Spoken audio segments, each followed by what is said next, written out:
What's going on, everybody? This is Adam, and this video is the review of a recent game I just picked up called Mafia 2 for the Xbox 360. And starting off right off the bat, this game is a notch of fun. I never played a more story-driven based game in a long time. Like, I haven't played it in a long time. And this game is just that. It sticks directly to the story. The story is amazing. The visuals in this game are top notch. They did a really good job. 2K check. They did a really good job with the visuals, the lighting, the effects with the world. It makes you feel like you're in a real, live, breathing world. The weather effects are awesome. It rains, it fogs, it snows, and your car gets wrecked. It gets dirty when you're driving in the dirt. It gets affected by the weather effects in the world. So very realistic. This game is very realistic.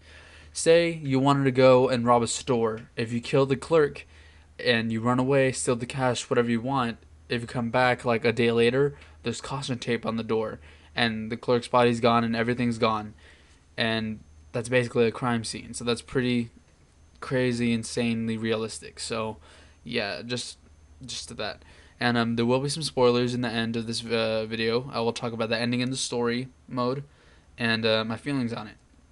So I talked about the beginning, and now I can talk about the driving physics. In this game, about 45% of the game is driving, and the other is like shooting and talking and interacting.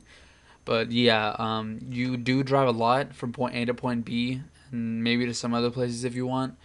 I wish that they toned down the driving a little bit more and have you like look around the world more and walk the streets and stuff. But yeah, they focused the traveling around the driving, and you can't go to like a taxi like in GTA 4 and go from where you're at to the place you want to go. You can't do that. You have to go and jack your car, get one of your cars, and go from where you're at to where your destination is. So yeah, they could have done a little better job with that, the traveling area. But yeah, the driving mechanics are pretty awesome. They have a really good uh, faction of cars in this game, really old style. A Thunderbird, not Thunderbird, Thunderbolt. And that's really the only car I can think of. But yeah, I have like four convertibles in the game. You can change the license plate. You can tune it up to make it faster. You can fix the car up when it gets wrecked. You can change the paint job. You can get new tires. Just unbelievable customizations for the cars. And all right, I talked about the cars. Cars are amazing in the game. The cars, the world itself. The world itself is alive. Everyone's doing something. Everyone's just has its place in the world, and you are, the person, and you are the person in the world, and the world is your toy. Like, you can do whatever you want in this game. You can go kill a clerk, steal the money, come back later, and there's caution tape on the door. I never played a game like that. Like in GTA 4, if you kill someone, their bodies just disappear while you're away, and when you come back, it looks like nothing ever happened. In this game, you actually do something, and it has an effect on the world. I mean, that's like just like real life. And the weather effects are awesome. It snows, it fogs, it rains, it gets really sunny. Um, and that's basically it. Now I'm going to talk about what your main mission in the game is. Your main mission in the game is to just become big. You get back from the war and you go back to your mom's house and you just realize, I can't do this anymore. I can't live in this kind of place. I want to make it big in Empire City. So you go to your friend Joe, who's in some gang activity, and he helps you out. You guys get in a lot of trouble near the end. There's just one level where you just go out on a night of the town, spur of the moment, and your friend, he has a body in the trunk, and you're like, oh, what's that smell? And he's like, oh, it's the body in the trunk. I need to take care of it. So you go drive up to the old observatory, which is based on the real observatory in Los Angeles. Um, you go behind it, you bury the body, you'll leave, and that right there is awesome. The story is amazing. It's very very realistic. It's so driven into this game. It's just amazing. There's no multiplayer in the game though, but I hear that 2K Czech and 2K Games are working on some multiplayer DLC and some other DLC stuff. So that's good. And there is no side missions in the game. I think they added that. What else? I really can't think of anything to talk about right now. There's a wide variety of weapons in the game, from Magnum to a revolver to a pistol with enhanced clips, to a rifle to a shotgun to a Tommy gun to a Thompson to an M14, I think, and grenades, Molotovs, and the fighting mechanics in the game are pretty good too. They're not really deep. They're not a really deep fighting mechanic system, but it's pretty decent.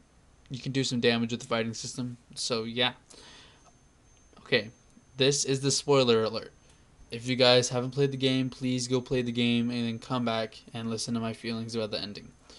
In the ending, your very good friend Leo, I totally forgot his name, but his name is Leo Galante. Yeah, Leo Galante. He's one of the big mob bosses in the world of Empire Bay, and he's your friend. You met him in jail, so, and he protected you. Anyways, in the end, you have to kill one of the mob bosses for like doing drugs, selling drugs or something like that, going against the family. And then when you go to kill him, your best friend in the game, Joe, who's around you 24/7, your best friend Joe, they go to him saying, he's going to try to kill me. You need to kill him. You need to kill your best friend. And he's like, Joe, what are you doing? Don't kill me. Trust me on this. Please trust me. And he's like, okay, we're going to kill that son of a bee. So on the count of three, we're going to go kill him. 1, 2, bam. And then the ending starts where just a big shootout in the planetarium. And then you go to kill the guy. You kill him. And then when you walk out, you and Joe get into separate cars. You go in the car with Leo Galante, and he's like, all right, kid, we got some business to discuss. Joe's car, like, storms off to the right, and you keep going straight. And he's like, whoa, what the heck is going on? What happens is Leo Galante says in a really weird voice, sorry, Vito, Joe wasn't a part of our deal. So that means that Joe's either going to get killed, or he's either going to get just thrown off a building or something, or go into hiding. I don't know. And it just ends off with you looking at Vito's face and him getting shocked, like, no, it's my best friend. And then it leans off to the city, and then it ends. So that's the ending. I mean, people say that the ending wasn't great, but I think it was, it left it open for a sequel. So I think in the sequel, it needs to be more action packed. It needs to be more driven into like free roaming.